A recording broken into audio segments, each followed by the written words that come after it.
Megkérek minden kedves résztvevőt, hogy a rendezvény teljes ideje alatt fegyelmezetten, az alkoholfogyasztást és a dohányzást mellőzve, a rendezők utasításait figyelembe véve vonuljunk közösen. 23. alkalommal, és mégis aktualitását nem veszítve állunk itt közösen. Sokszor, sok helyről megkapjuk, hogy múltban élünk. Nem a múltban élünk, a mai napig honfitársaink, bajaink, barátaink és családtagjaink áldozatai a trianoni békediktátumnak. 23. alkalommal közösen emeljük fel a hangunkat, 23. alkalommal közösen kiáltjuk, hogy nem, soha! Nem hagyhatjuk, hogy holmi békemenetek, holmi összetartozás ünnepek beárnyékolják ezt a napot. Ez nem egy ünnepnap számunkra, és egészen addig, amíg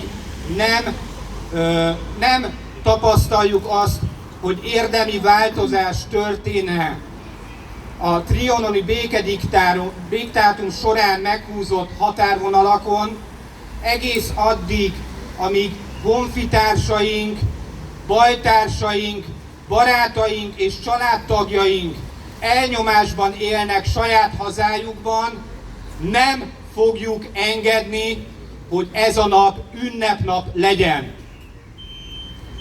Rendezvényünk első felszólalója a 64 vármegye ifjúsági mozgalom egykori délvidéki vezetője, a Mi Hazánk mozgalom EP képviselő jelöltje, Kispalkó Szilveszter.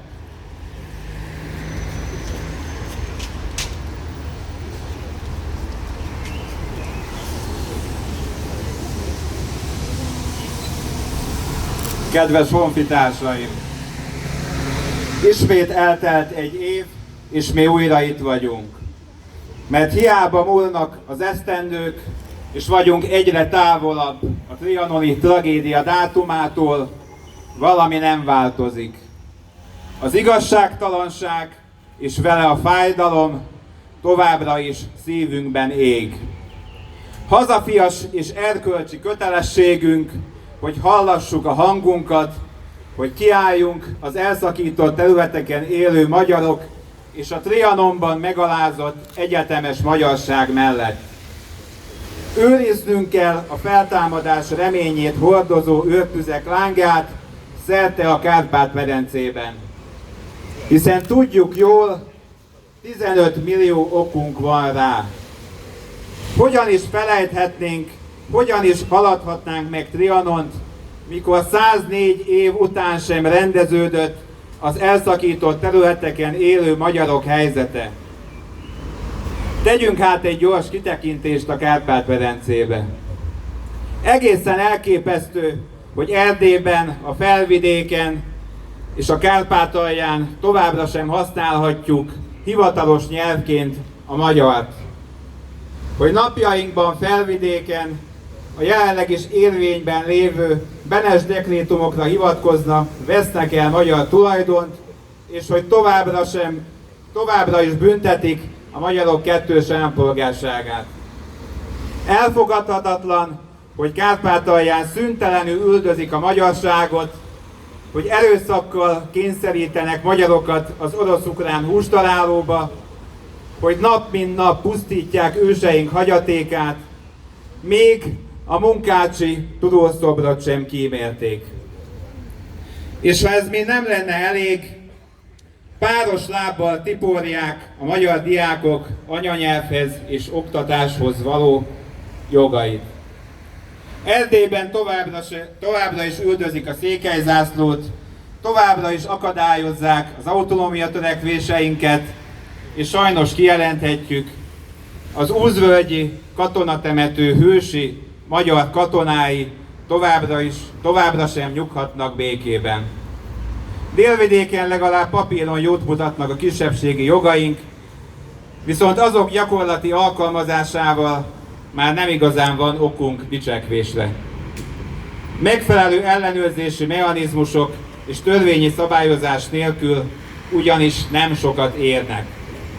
Sajnos politikai képviseletünk a nagy gazdasági kapcsolatépítés rózsaszín ködében hajlamos ezekről a sokszor kényes, de fontos témákról megfeledkezni. Kedves honfitársaim! A mai napon is fontos, hogy szót ejtsünk a demográfiai helyzetről. Szó szerint életbevágóan fontosak azok a kezdeményezések, amelyek a magyar ifjúságot célozzák, mint amilyen a 64 vármegyei ifjúsági mozgalom által szervezett gyermektáborok, vagy a Mi Hazánk mozgalom által életre hívott pajtás gyermekmozgalom. Ezek azok a kezdeményezések, amelyeknek köszönhetően évről évre több ezer gyermek teheti magáévá a nemzeti értékrend alapvetéseit, és lehetőséget kaphat, hogy a közösségi hálók hamis világa helyett egy valódi, összetartó közösséghez tartozzon. Az ifjúság nevelés mellett nagyon fontos megemlítenünk az Anyaország Alapítvány nemzetmentő tevékenységét, a gyermekvállalást népszerűsítő kampányokat is. Ezek azok a kezdeményezések, amelyek a magyar jövő reményét jelentik. Mert felelős gyermekvállalás nélkül nincs demográfiai fordulat, és demográfiai fordulat nélkül nincs magyar jövő. A történelemből megtanulhattuk, a demográfiának nagyobb történelem alakító ereje van, mint bármelyik hadseregnek. A fenti témák mellett fontos, hogy időnként önvizsgálatot tartsunk. Ki kell lépnünk az önsajnálati szerepből, folyton abban bízni, hogy majd más megharcolja helyettünk a saját harcainkat. A mi csatáinkat senki más nem nyerheti meg helyettünk. Nem várhatunk másra, nekünk kell cselekedni. Ez a küzdelem hosszú és kemény lesz, de csak így van esély arra, hogy visszaszerezzük a Kárpát-medencében minket megillető helyünket. Ismét vonzóvá kell tennünk a Kárpát-medence népei számára a magyarság történelmi nemzeteszméjét. Ehhez demográfiai, gazdasági és szellemi megújulásra van szükség. Túlélő nemzet vagyunk, amely nemzet a történelem viharai után mindig újjá tudott születni. És ennek köszönhető az is, hogy még mindig mi vagyunk a legnépesebb nemzet a Kárpát-medencében. Jövő vasárnap sok szempontból sorsdöntő választások elé nézünk. A mai napon nem szeretnék kampánybeszédet tartani, csupán egy dolgot kérnék tőletek. Vessetek egy pillantást a pártvezetők életútjára és jellemére, majd tegyétek fel magatokban a kérdést.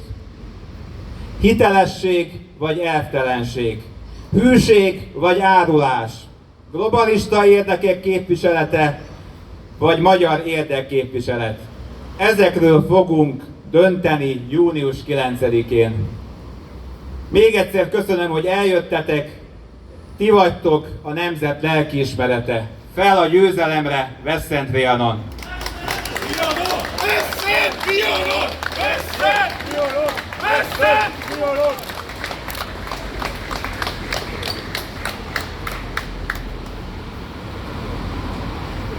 Veszent Trianon! Veszent Trianon! Veszent Trianon! Veszent Trianon! Veszent Trianon! Veszent Trianon! Veszent! Veszent!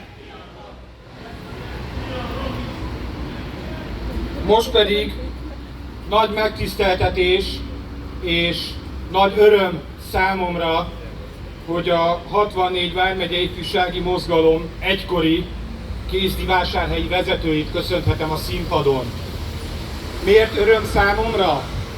mert egy bajtársam, egy barátom saját bőrén érezte Trianon hatását. Egy barátom 5 éven keresztül koholt vádakkal a román elnyomó hatalom zárkáiban szenvedett.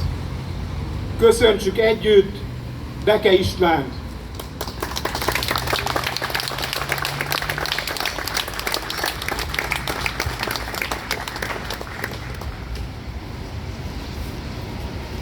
Tisztelt nemzettársaim, bajtársak! Magyar az, kinek fáj Trianon, a többi csak állampolgár. Emlékezettessé tették a román karhatalom privékjei ezt a június 1-i napot számomra, hisz 2016-ban ezen a napon szállítottak a rahovai börtönben. Az időben még elképzelni se tudtam volna, hogy én egy ilyen helyen valaha is még felszólalhatok bajtársaim mellett, mert akkor még a terrorista vádra életfogytiglan volt az ítélet. A Jóisten velünk volt, és nem lett életfogytiglan. Abban az időszakban megtudtam, megéreztem, hogy több barátom van, mint gondoltam volna. Valamilyen módon érződött ebben az ügyben is az átkozott Trianon. 1920. június 4. a megbocsáthatatlan trianoni rablószerződés. Igen, a békeszerződéseket mindig a győztes fél írja, és a vesztes fél el kell fogadja. Ha nem jószerivel, akkor álnok módon ráerőltetik. Akkor is így történt Magyarországgal. Csak véleményezési lehetősége volt, egyéb semmi. Mások döntöttek az ország és a nemzet sorsa fölött. Hogy milyen veszteségek érték az országot és a nemzetet? Szerintem az itt létövő tömegnek nem kell elismételnem. Ezt mindenki tudja. Ezt a tragédiát nem lehet elfelejteni, nem lehet elfogadni. Ezeken a napokon mindig eszembe jut gróf Aponyi Albert látnoki mondata a végzetes döntéshozókhoz. Idézem. Önök most megásták Magyarország sírját, de Magyarország ott lesz a temetésén mindazon országoknak, amelyek most itt megásták Magyarország sírját. És milyen igaza volt? Természetesen nem igaz ebből a szemszögből a nyugat hanyatlása, mert az még nem állítja vissza a történelmi Magyarország határait, nem adja vissza a több mint 100 év veszteségeit. Az utóbbi időben a velem történtek alapján megtanultam a sok rosszban megkeresni azt a kevés jót, és itt is találtam. Az átkos Trianonnak egy javadalma, hogy mi, a történelmi Magyarország gúnyhatáron túl lakói, magyarok, székelyek, csángók, palócok, jobban ragaszkodunk szülőföldünkhöz, szokásainkhoz, szimbólumainkhoz, anyanyelvünkhöz. Elmegyünk otthonról, de valami mindig hazahúz. Mi, a gúnyhatáron túliak, másképp éljük meg a Trianon által okozott gondokat. Nem egyszerű, de megszoktuk a mindennapi harcot a karhatalommal és kiszolgálóival. Nem könnyű együtt élni olyan emberekkel, akik hőseink sírját meggyalázzák, akiknek a mi gyásznapunk ünnepnapával nyilvánítva, miközben mi csendben megemlékezünk, amihez szerintük joguk sincs, ők hangosan, gúnyosan, kárőrvendezve dorbézolnak, mindez a karhatalmi emberek bújtogatásával, segítségével, akik igyekeznek megnehezíteni a mindennapjaink. Így tudnak létrejönni a frusztrált, fasiszta, neonáci, nemzetgyűlölő csoportok, akik egy elképzelt, dicsőmúltú történelmet találtak ki maguknak, ami alapján fél Európa őket illeti, és még nekik is adós. Ezen népeknek kétféle történelmük van. Egy igazi és egy kitalált. A gond ott kezdődik, amikor a kitalált történelmet az igaznak hiszik. Lopott ágyban nem édes az álom, mondta a régi közmondás. Nap mint nap tesznek róla, hogy valamilyen atrocitással találkozzunk. Nyelvi jogok sárba tiprása, nemzeti szimbólumainknak használatának betiltása, megfélemlítések, zsarolások, jó régi kommunista szekuritát és módszerekkel. Mindezeket már nem is burkolt módon csinálják, hanem akár nyilvánosan is. Ha szembeszállsz velük, koncepciós pereket létrehozva börtönbe is vetnek, ha kell, egy időre, abban reménykedve, hogy megtörnek, megfélemlítenek, de nem mindenkivel megy a dolog. Vannak még, akik ellenállnak, és harcolnak az igazságért. Azt hiszem, ezek azok a harcok, amelyek erősebbé és kitartóbbá tesznek minket. A gúnyhatár csak egy ideiglenes fizikai eszköz. A nemzetet nem tudja elválasztani, elszakítani egymástól. A megmaradáshoz viszont összetartásra, kitartásra és utánpótlásra van szükségünk. Hisz nem azért a föld, aki vitorolja, hanem aki teleszüli. Azt kívánom és üzenem nemzetünknek és vezetőinek, hogy legyünk egy összetartó, kitartó nemzet, mert csak így élhetünk el egy szebb jövőt, és ne legyen magyar a magyarnak farkasa. Egy Fülei Szántó Lajos versrészlettel zárnám beszédem, ami így szól. Minden kicsi porszem, ó, de kedves nékem! Mindenkiben, mindenikben a múlt büszke fényét nézem. Elmondják, őseink mennyire szerettek, és hogy becsüljük meg, amit ők szereztek. Köszönöm, hogy meghallgattatok. Kitartás! Veszent Trianon!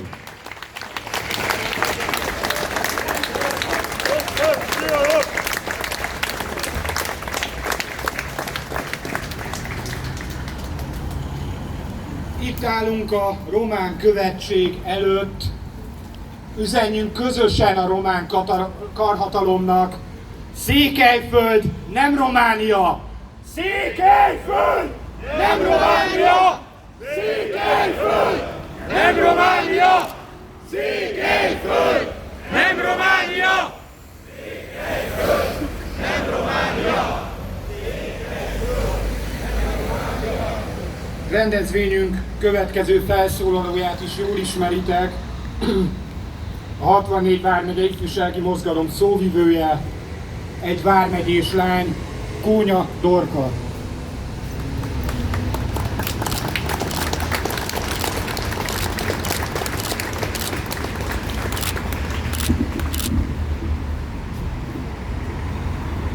Tisztelt bajtársak, kedves barátaim!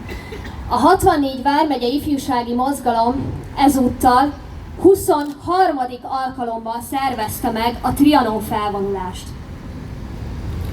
Biztos vagyok benne, hogy nem csak az ellenségeimnek, de nektek is eszetekbe jutott már, hogy vajon meddig fogjuk még megszervezni. És egyébként tényleg jogosan merül fel a kérdés. Meddig?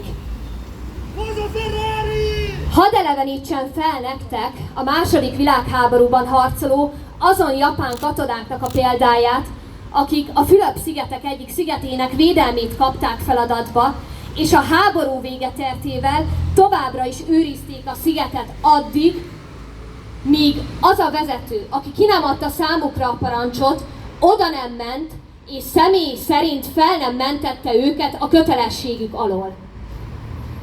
A 64 vármegye ifjúsági mozgalom annó az elcsatolt területeknek a visszaszerzése céljából alakult meg. Azzal, hogy mi csatlakoztunk ehhez a mozgalomhoz, vállaltuk ezt a terhet, és vállaltuk, hogy életünk végéig fogunk küzdeni azért, hogy ezt a célt, ezt beteljesítsük. Vagy legalábbis addig, amíg fel nem mentenek minket ez alól a kötelességünk alól. Mert ez a rendes hozzáállás, hogy nem felejtünk el dicső tetteket, értünkért magukat feláldozó harcokat, ígéreteket, esküket és célokat, csupán azért, mert az idő halad előre. Tehát a kérdésre a válasz, hogy addig fogjuk még minden egyes júniusban megszervezni a felvonulást, amíg a vármegye alapítója, valamely királyunk, vagy a felsőbb hatalom valamely képviselője meg nem jelenik, és fel nem ment minket az eskünk alól, vagy ameddig vissza nem szerezzük azokat a területeket.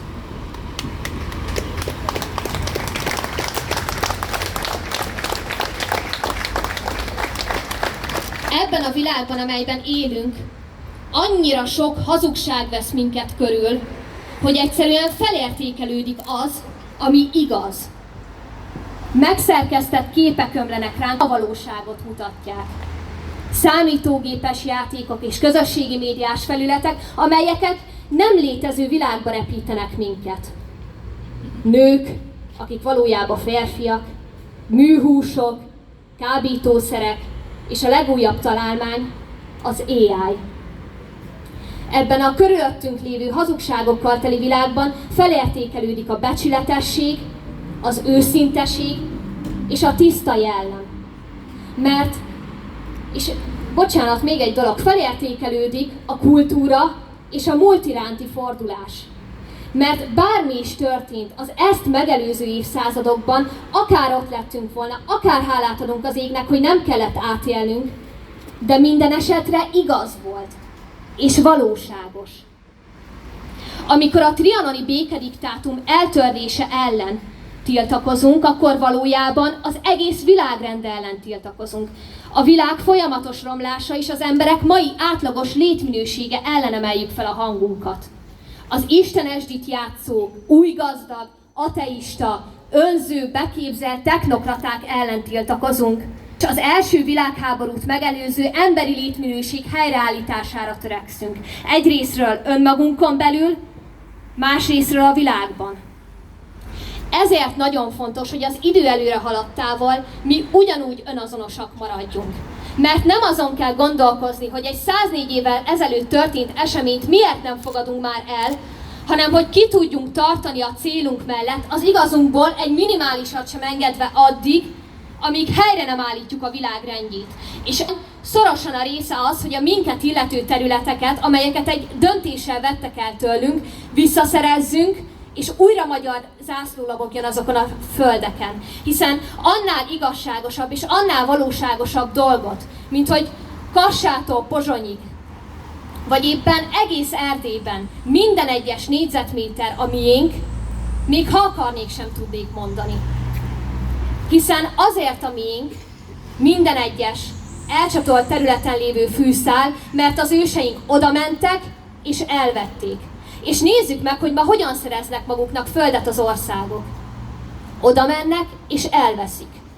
A világ legnagyobb hazugsága és legnagyobb gyávasága egy háborúban megviselt, gyenge nemzettől, a pillanatnyi gyengeségét kihasználva, de egy dicső múlttal rendelkező nemzettől elvenni az őket illető területeket. De nem tökösen, nem férfiasan, fegyverrel és bátran, hanem kikiáltva egy döntést, kitalált történelmi eseményekre hivatkozva. Dákó-román elmélet meg mi egymás. Mint mondtam, egy olyan világban élünk, hogy szinte már minden hazugság lesz körülöttünk. Így lehetséges, hogy azok a földek, amelyeket megszereztek vérrel az őseink, amelyeken mai napig magyar emberek laknak, ahol mai napig magyar zöldségterem a földben, ahol magyar nyelven beszélő gyerekek játszanak, Szlovákiához, Ukrajnához, Romániához, vagy stb. Tartozik. Amúgy az évszázad poénja, de komolyan. És azért rettegnek minden egyes alkalommal, amikor közeledünk június 4-e felé ezek a nemzetek, mert ők is pontosan tudják, hogy a trianoni békediktátum csupán egy látszat. formaiság, és teljes egészében hazugság.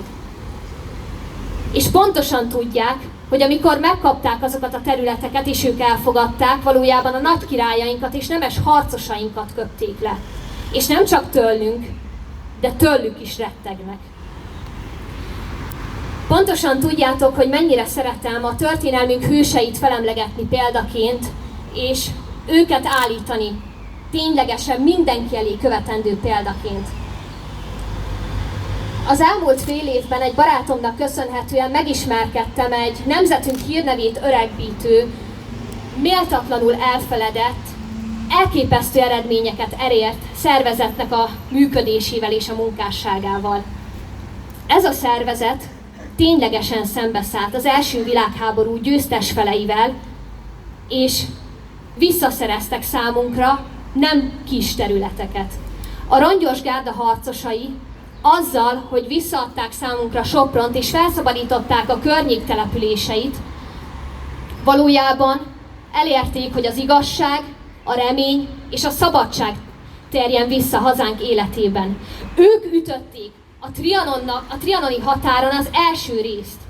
Ők voltak azok, akik bebizonyították, hogy a határrevízió egy jogos követelés.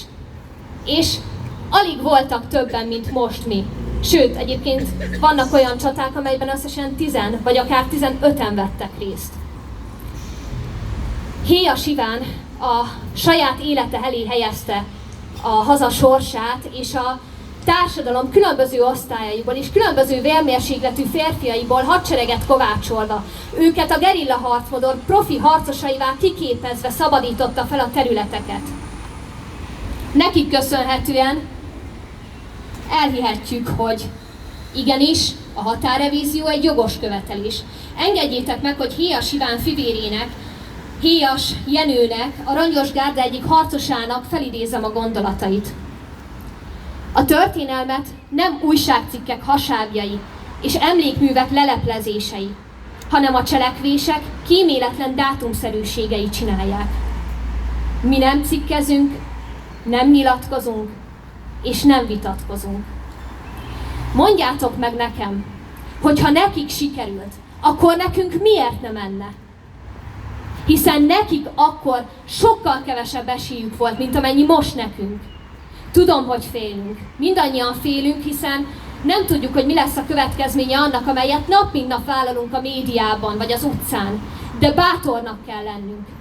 Mert a bátorság nem más, mint akarat a félelem legyőzésére. Hordozzuk tehát a szívünkben ezeknek a bátor harcosoknak a példáját, és olvassuk a történelmet. Vegyünk belőlük példát, és bizonyítsuk be, hogy bennünk is van ugyanannyi.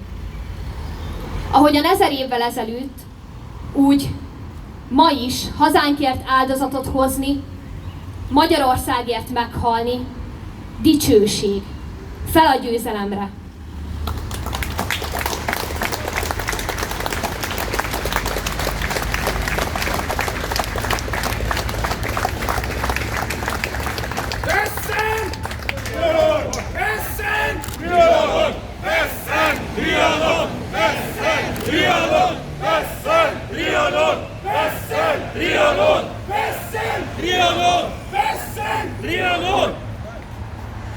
Következő felszólalónk a 64 vármegye ifjúsági mozgalom alelnöke, Kónyi Kis Botond.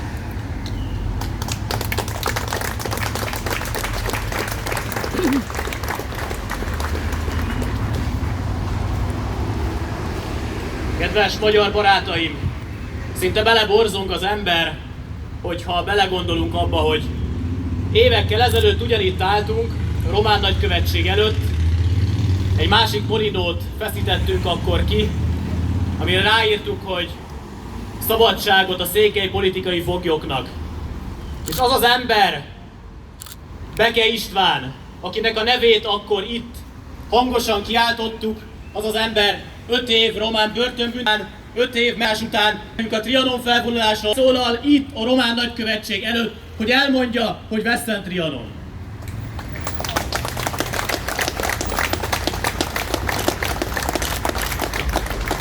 104 esztendő telt el a világtörténelem legigazságtalanabb békediktátuma óta. 104 évvel ezelőtt 5 millió magyar testvérünk rekedt a Csonka ország határain kívül. És dacára háborúknak, dacára magyar ellenes diktatúráknak, jogfosztottságnak, ezek a szívós, derék, kemény magyarok, akárcsak István és akárcsak Szilveszter, mind a mai napig kitartanak ott, ahol megszülettek. 104 év hosszú idő bizony. Nagyon sok minden történt ez alatt a bő egy évszázad alatt. Rendszerek és hatalmak jöttek és mentek, nemzedékek nőttek fel és múltak el, de Trianon által okozott fájdalmak szemernyit sem enyhültek. Mégis hányan, de hányan vannak, ti is tudjátok, ahogyan járjuk az utcákat, vagy bekapcsoljuk a tévét, hiszen politikusok is vannak az ilyen emberek között bőven. Hányan, de hányan vannak, akik lemondóan, gyáván, mondván, hogy ugyan eltelt már 100 év, miért nem nyugszunk már végre bele? Minket lenéznek.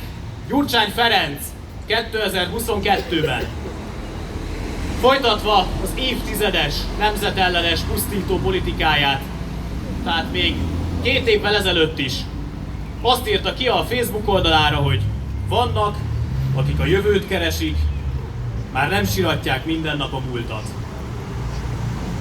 Siratják a múltat. Kérdezni szeretném az ilyen emberektől és ettől az átokfajzat Gyurcsány Ferenctől, hogy talán 104 év alatt eltűntek a magyarok az elszakított területekről? Vagy netán 104 év alatt megkaptak minden jogot, hogy ne másodrendű állampolgárként kelljen éljenek abban az országban, ahova kerültek? Vagy netán 104 év alatt visszatértek az anyaországhoz, csak nem figyeltünk oda? Ha nem, akkor hogy a francba van képük ilyen önző, gyáva, semmit érő módon viselkedni? Milyen emberek azok? Az emberi jogoknak a nagy, felkent harcosai, a liberális élharcosok, akiknek az ukrán emberek, vagy a homoszexuálisok, a transzgenderek és a pedofilok jogai mindennél fontosabbak, de több millió magyar jogfosztottságával mit sem törődnek. Hogy van bátorsága ezeknek az alapoknak kiállni a magyar társadalom elé, és azt hazudni nekik, hogy ők a Magyarországért, ők a magyar jövőért dolgoznak? Hogy nem szakad rájuk az ég, vagy hogy nem nyílik meg alattuk a föld? De mi, ellentétben velük, ellentétben a Gyurcsány Ferenc által megkívántakkal, bizony nem nyugszunk bele, még 104 év eltelte után sem. Nem lépünk túl rajta. Nem feledkezünk meg 5 millió magyar testvérünkről, hanem dolgozunk és küzdünk tovább, és itt vagyunk minden évben a Trianon felvonuláson. És ahogyan látjátok, félnek is ettől. Félnek attól a szikrától, amit mi hordozunk évről évre. És a nagykövetségeket lekordonozzák, az ablakokat be. Senki nincsen bent a nagykövetségen, nehogy egy petíciót is véletlenül át kelljen venniük. Hogy hol tart ennyi év után, és ennyi év felvonulása után, hogy mik azok az eredmények, amiket képesek voltunk együtt elérni. Talán nem lesz felesleges egy pár mondatot szánni arra, hogy végig gondoljuk azt a 104 évet, ami eltelt 1920 óta. A békediktátum után következett egy dicsőséges horthy korszak. Én emlékszem, azon nőttem fel gyerekként, szeretve tisztelt bátyámmal együtt, hogy a mi nagymamánk mindig elmesélte nekünk, hogy a 30-as, 40-es években kislányként az iskolában minden reggelt a magyar hiszek egy elmondásával kezdték. Abban az időben a magyar belpolitika fő célkitűzése a Trianon okozta sebek enyhítése volt. A magyar külpolitika, a magyar diplomácia fókuszában a Trianonban elszenvedett határrevízió volt. Akkor nemzeti minimum volt, pártok fölötti nemzeti minimum volt a revíziós politika. A kultúra, a művészet, a költők és írók munkássága egyértelműen Trianonról szólt. Aztán elveszítettük a második világháborút. És 50 év mély hallgatás, tiltás és elhallgatás következett.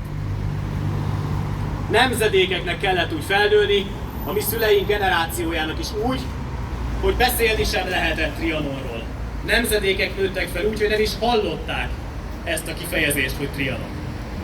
Aztán eljött a rendszerváltás, az úgynevezett rendszerváltás, ami természetesen Trianon ügyében sem jelentett egyáltalán rendszerváltást. Maradt minden ugyanúgy, ahogyan az átkozott 60-as, 80-as években. De a 90-es és a 2000-es években megszületett valami. Ugyan nem az állam részéről, ugyan nem az országok vezetői részéről, de a magyar lakosok, a becsületes, tisztességes magyaroknak a szívében. És életre lett hívva a magyar ellenállás, a nemzeti ellenállás, ami megszülte ezt a Trianon felvonulást is. 23 esztendővel ezelőtt, abban az időben, amikor Trianon nevét még büntették. Bizony a 2000-es évek még olyan időszakok voltak, amikor meghurcolás járt azért, mert valaki mondjuk Nagy Magyarország térképeket árult egy rendezvényen. 2002-től, majd 2006-tól egy hírhett és sokunkban mély nyomot hagyó MSZP-SZDSZ kormány vette át a magyar kormányrudat. Kőkemény nemzetellenes politikát folytattak. Talán mindannyian emlékeztek rá, és talán a fiatalabbakat sem kell emlékeztetni 2004.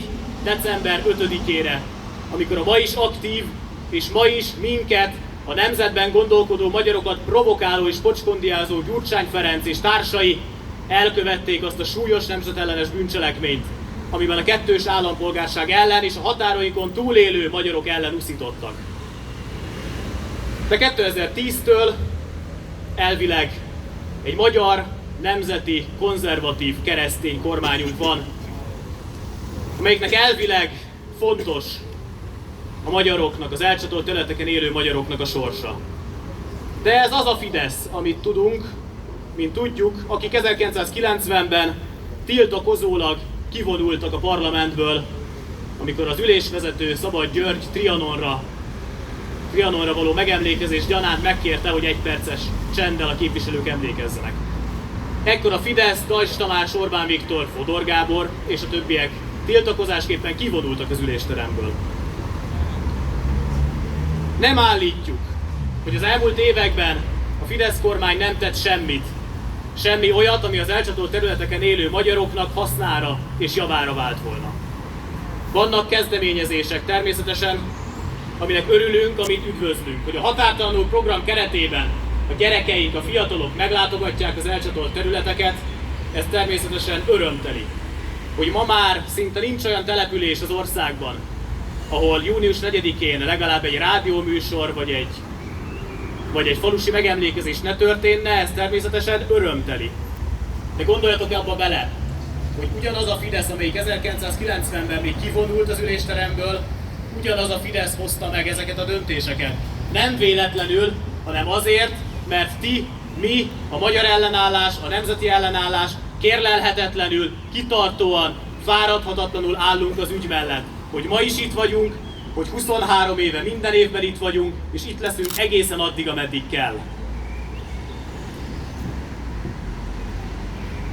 De a mérlegnek azért nézzük meg a másik serpenyőjét is. Hiszen felszólalt itt előttem Kispalkó Szilveszter is, aki arról a délvidékről érkezett, ahonnan a tavalyi évben megérkeztek a népszámlálási eredmények. És kiderült, hogy 250 000 magyarról 180 000 magyarra csökkent a délvidéki lakosság. Ez 70 000 fő. 70 000 magyarral lett kevesebb az elmúlt néhány évben délvidék lakossága. Nem utolsó sorban ez pontosan azért van, mert a magyar miniszterelnök Orbán Viktor potenciális vendégmunkásokként tekint a határainkon túlrekedt magyarokra. Ő maga mondta ezt el, 2023-ban a gazdasági évnyitón, az Iparkamara évnyitóján így fogalmazott, hogy mozgósítjuk a határon túli magyar közösségekben rejlő munkaerőtartalékokat. Vagyis oda mennek, és átcsábítják ide Magyarországra Ugyanis a magyarokat több mint 1 millió magyar elüldöztek innen, több mint 1 millió magyar kimenekült innen Nyugat-Európába. Hát most azon van a sor, hogy a határon túli magyarokat menekítse át ide, hogy a magyar kormány, a Fidesz kormány által okozott munkanélküliséget meg tudja oldani. A külpolitikában nem éppen azt látjuk, amit látnunk kellene. Nem a magyar határrevízió, de még csak nem is a magyar területi autonómia van a külpolitika homlokterében. De még csak azt sem sikerült elérni, hogy Beke Istvánnak és Szőlőnek ne kelljen 5 éven keresztül a román börtönben raboskodnia. De látjuk azt, hogy a fél világgal, vagy talán a világ háromnegyedével képes szembeszállni a Fidesz kormány külpolitika terén, akkor, amikor számára valami igazán fontos ügyről van szó. Képes az ENSZ-ben néhány afrikai országgal, az Egyesült Államokkal és Izraellel együtt szavazni, amikor meg kell vétózni egy Izraelt elítélő határozatot. De mikor határozottan Szijjártó Péter vagy Orbán Viktor a sarkára állni, amikor az erdélyi autonómiáról van szó, amikor a kárpátaljai férfiak ukrán fronton való lemészárlásáról van szó, amikor a délvidéki magyaroknak a fogyásáról van szó. Nem beszélve a kulturális életben, a művészetben, az iskolákban, a színházakban, a filmművészetben látottakról. Hol vannak azok a magyar filmművészeti alkotások? Hol vannak azok a milliárdos magyar filmek, amik bemutatják a magyarság sorstragédiáját? Amik bemutatják azt, hogy mit vesztettünk Trianonban, de amiből erőt meríthetünk. Az oktatásban ma nem a hiszek egyel kezdik a napot. Örülhetünk, hogyha nem drag queenek kezdik a napot az iskoláinkban. Mi ifjúsági mozgalomként pontosan tapasztaljuk azt, hogy bár van iskolai megemlékezés június 4-én, a gyerekeknek mégis fogalmuk sincsen arról, hogy mit jelent az, hogy Trianon. Fogalmuk sincsen arról, hogy 5 millió magyar ott él még a határainkon túlon. Nem tudják azt, hogy milyen jogfosztásban kell a mindennapjukat élni, hogy nem tűzhetik ki a magyar zászlót, hogy nem nevezhetik el magyarul a műfházakat, iskolákat, hogy nem beszélhetnek magyarul hivatalosan. Vannak eredmények, bizony. És a kormányzatnak is vannak eredmények, amiket elértek. De bizony kevés. Nagyon kevés. És amit elértek, az mind ennek a nemzeti ellenállásnak, ennek a magnak köszönhető. Ezért ki kell tartanunk, mert egy radikális szemléletváltásra van szükség az egész ország vezetésében. A nemzetegyesítés, a határon túli magyarok ügye nem egy kell, hogy legyen a sok közül, hanem a politika, a magyar politika alfája és omegája kell legyen. Ehhez nekünk ugyanúgy ott kell lennünk a barikádokon, mint ahogyan ott voltunk az elmúlt 20 évben. Erőteljes, bátor politikára van szükség. Márpedig a világ helyzete, a geopolitika mégiscsak abba az irányba vezet, hogy a világban változások lesznek. Ukrajna a szétesés határán, Európa forrong a világrend átalakulóban. Ekkor csak az a nemzet, csak az az ország lesz sikeres, amelyik egy büszke nemzeti identitás talaján állva bátran és erőteljesen mer fellépni. Én azt kérem tőletek, hogy tartsatok ki továbbra is, ne az éveket számláljátok, hiszen ez a 23 év is elrepül gyorsan. Ne az éveket számláljátok, tartsatok ki, ne elégedjünk meg azzal, amit a magyar kormány tesz és mond. Mutassuk mi az irányt, követeljük a határozott és egyre határozottabb lépéseket. Mi tegyük meg azt, amit a lelkiismeretünk kíván, a többit hozzáteszi az Isten. Fel a győzelemre!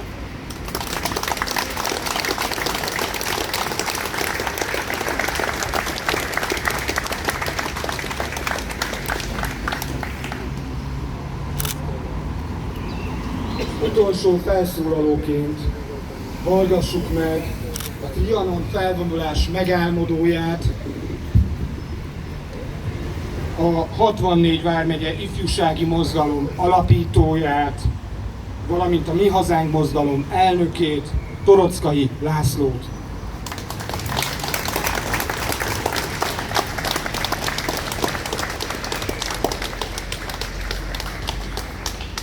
Tisztelt magyar honfitársaim, kedves bajtársaim!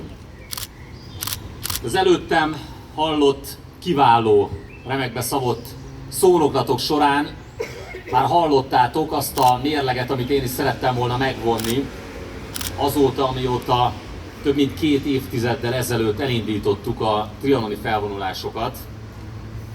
És fontos szerintem, hogy ezt a több mint 2 évtizedet mérlegre tegyük. Azért fontos, mert olyan, mintha a mai világban az elfhűség az megszűnt volna, az kiveszett volna. Mint hogyha nem lenne annak értelme, amit mi képviselünk. Mint hogyha az teljesen természetes és normális dolog lenne, hogy vannak akik 10 évente, vannak akik évente, vannak akik 2-3 havonta megváltoztatják a mondani valójukat, a világnézetüket, a programjukat, a céljaikat. Mi, akik itt vagyunk, és már lassan 23 éve, minden évben, mi nem ilyenek vagyunk. Mi nem a szél járását követjük, hanem az igazság útját. És hogyha valaki az igazság útját járja, akkor még akkor is, hogyha nem magyarnak született, akkor látnia kell, hogy a világ történelem legigazságtalanabb békediktátumát, úgynevezett békeszerződését a magyarokra kényszerítették rá.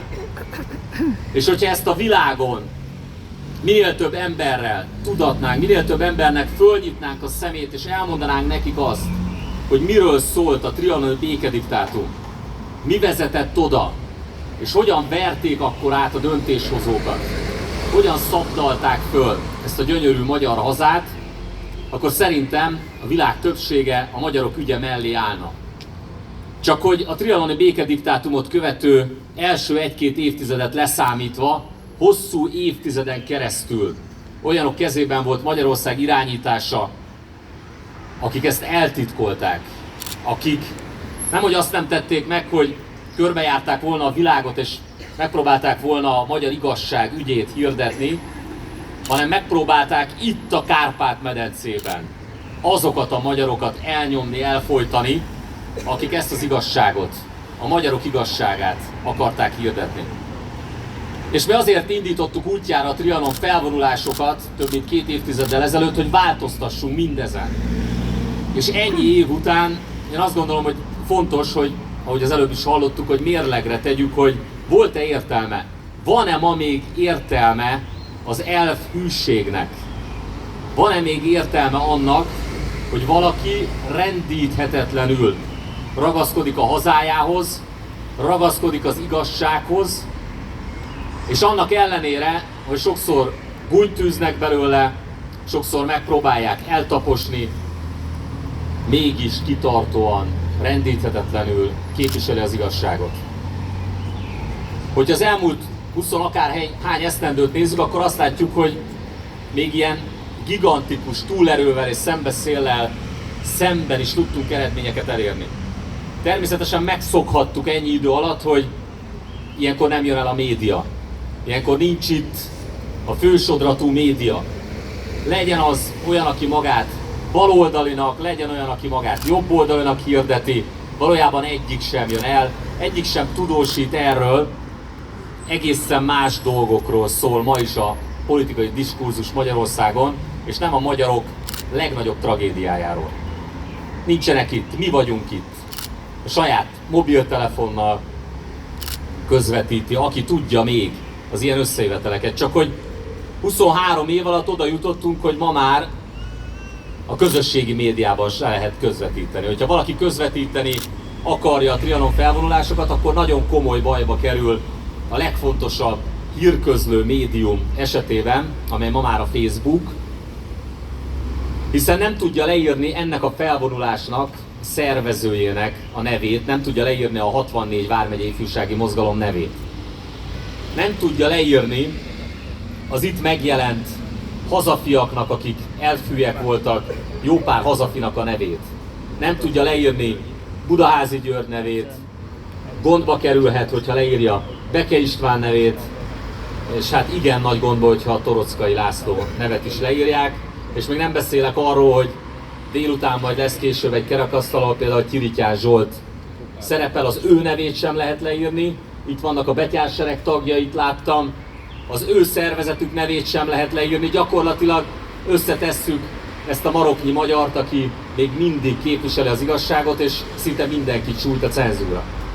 23 év alatt eljutottunk oda, hogy a világon, és nem túlzok, a világon nem tudunk még egy olyan maroknyi közösséget találni, akit olyan mérhetetlen cenzúra sújt, mint ezt a kis maroknyi közösséget, aki több mint 2 évtizeden keresztül elveihez, az ideáihoz és a magyar igazsághoz hűen akkor is itt van, akkor is viszi a magyar igazság ügyét, amikor megpróbálják minden módszerrel ebben megakadályozni. Nincs még egy ilyen kis közösség. És nem is tudok olyat, hogy egy parlamenti frakció, egy párt elnökének a nevét nem lehet leírni.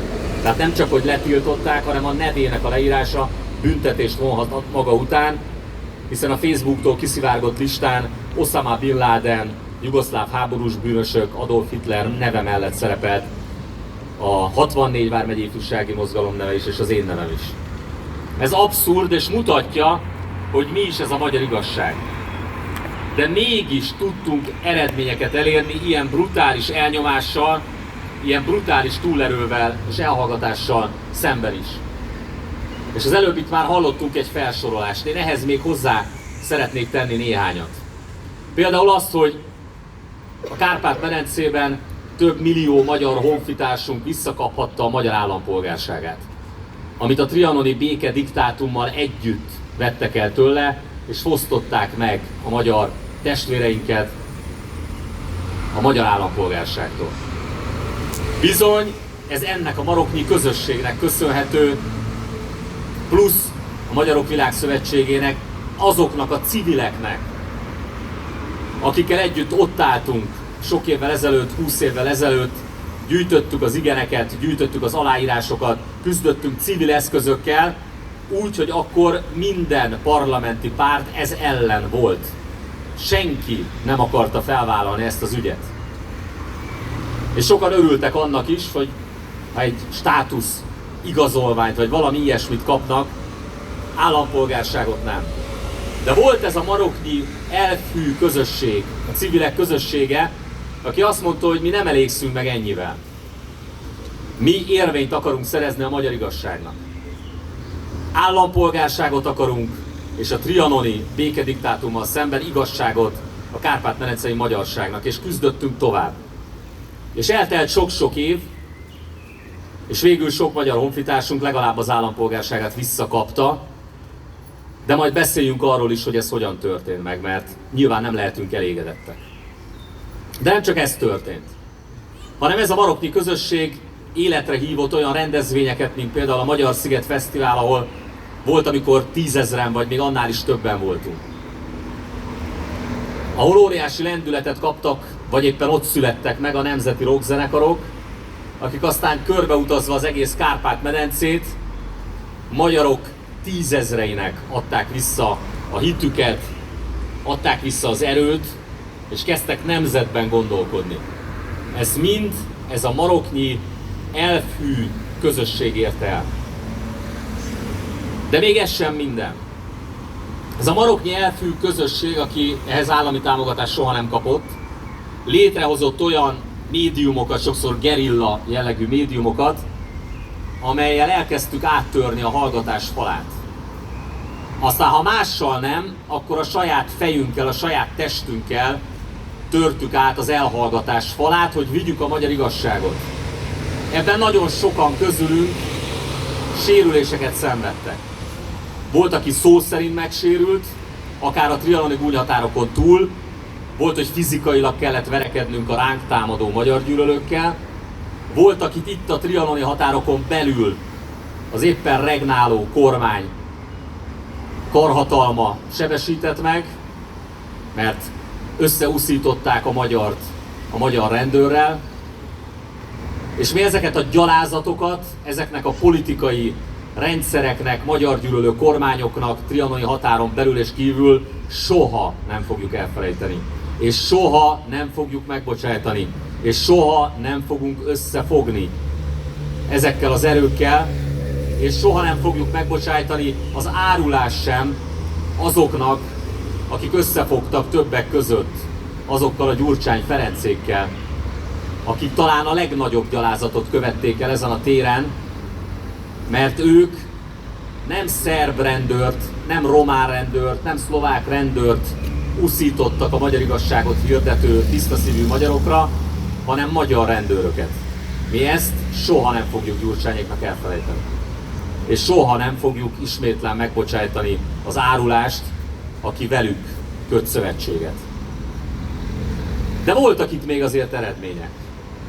Az előbb hallottuk Kónya Dorkát, és nagyon remélem, bár ezért meg fog rám haragudni Kónyik is, Boti barátunk is, illetve talán Dorka is, de én szeretném az országgyűlésben hallani ezeket a felszólalásokat.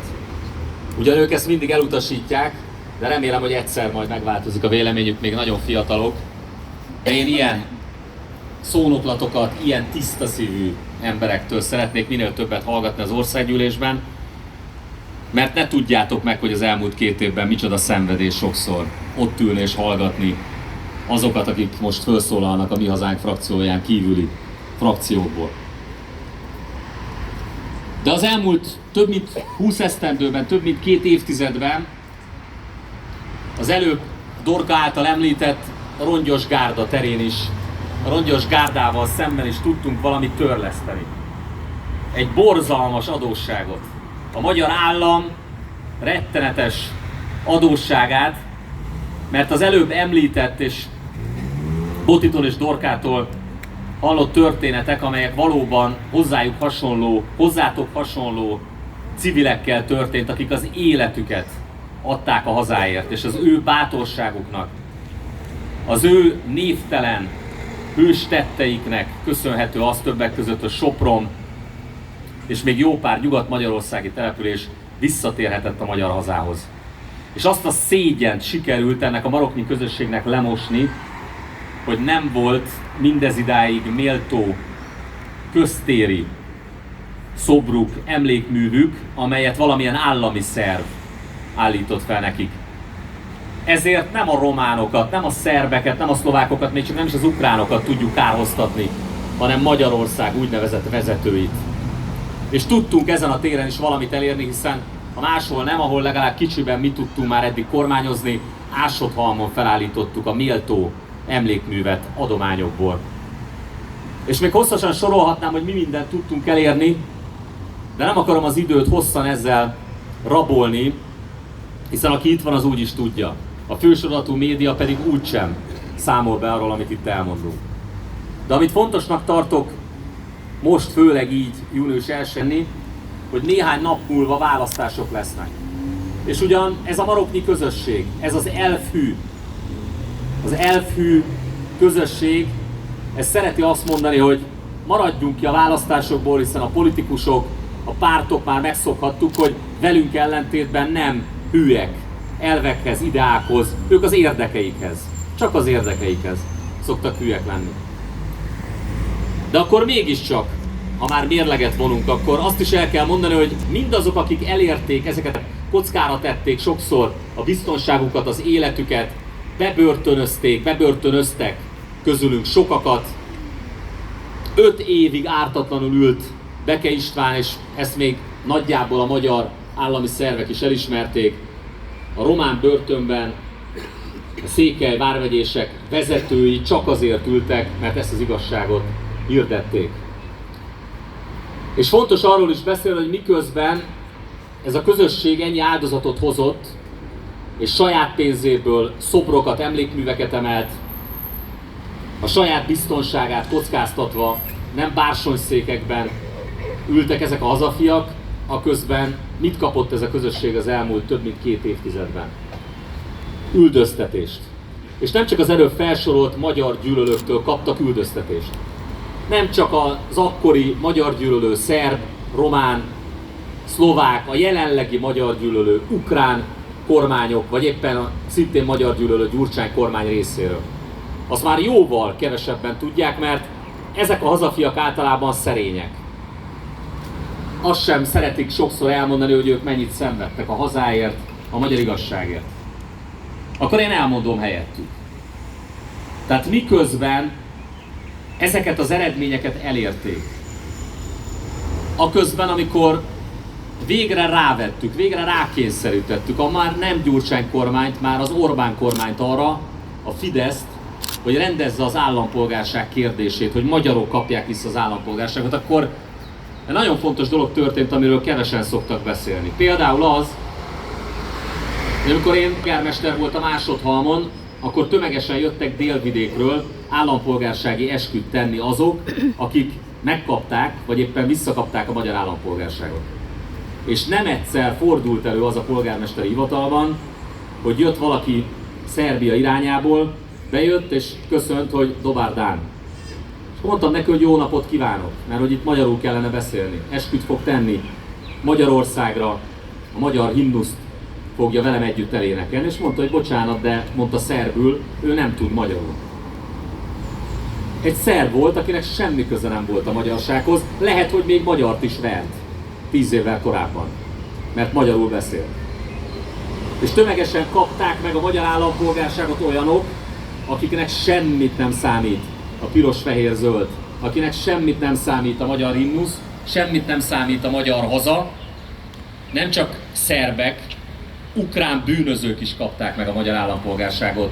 Erdélyből tömegesen jöttek azok a cigányok, és kapták meg a magyar állampolgárságot, ezt is tapasztaltuk Másodhalmon, akik bűnözők voltak, és semmi közük a magyarsághoz. Csak kellett nekik a jó kis Európai Uniós útlevél. És ezzel egy időben azok, akik ezt kiharcolták, azoknak a magyaroknak, akik jogosan kapták vissza az állampolgárságot, azzal szembesültek, hogy sorban elutasították a magyar állampolgársági kérelmüket. A legnagyobb magyar hazafiaknak. Tömegesen a 64 vármegye ifjúsági mozgalom tagjai így jártak, az előbb itt felszólaló Kispalkó Szilveszter is így járt. Csak szerényen ezt nem mondta el. Amikor ők